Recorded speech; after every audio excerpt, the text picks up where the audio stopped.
So I started a boutique hotel company, Joie de Vivre, 30 years ago. I sold it 6 years ago, but I didn't sell the real estate. So when I sold Joie de Vivre, I still owned 20 hotels. I now own 14, so I sold a few.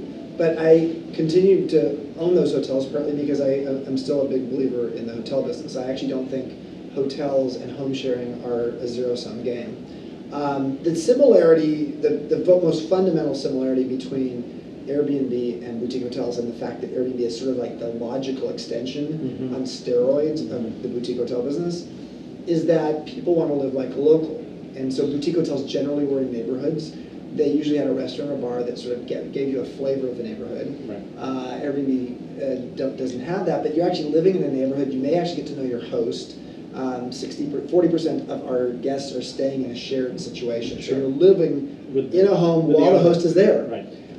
So that process of getting to know a neighborhood has a lot to do with it. And the other thing is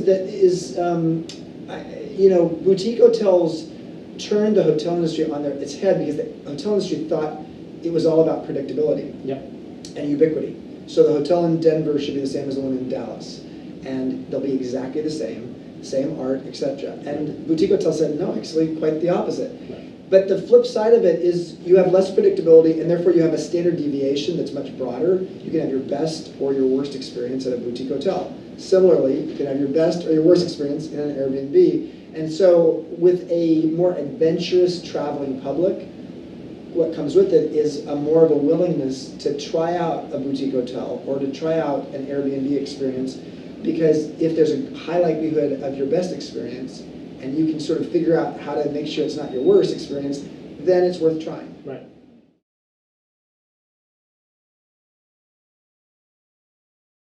I think that the hotel industry specifically has been behind the times in terms of understanding how important the UX, the user experience, is in the process of building a relationship with the hotel. And by saying that, what I'm saying is that it's not just what do the photos look like. It's literally how functional is the process of booking, right. And do you understand what you're getting, etc. So 2 of the 3 founders of Airbnb went to the Rhode Island School of Design. They're designers.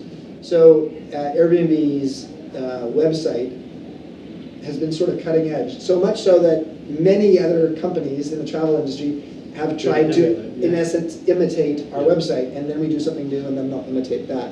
So I think the idea that the first time you're building a relationship where there's a moment of truth between you as a potential guest and the company that's the hospitality company is the relationship on the website. And the more that is a easy to use and somewhat magical to use experience and visually stunning, it actually creates a very positive relationship that means that guest is more likely to book with you, but also that guest actually maybe trusts you a little bit more.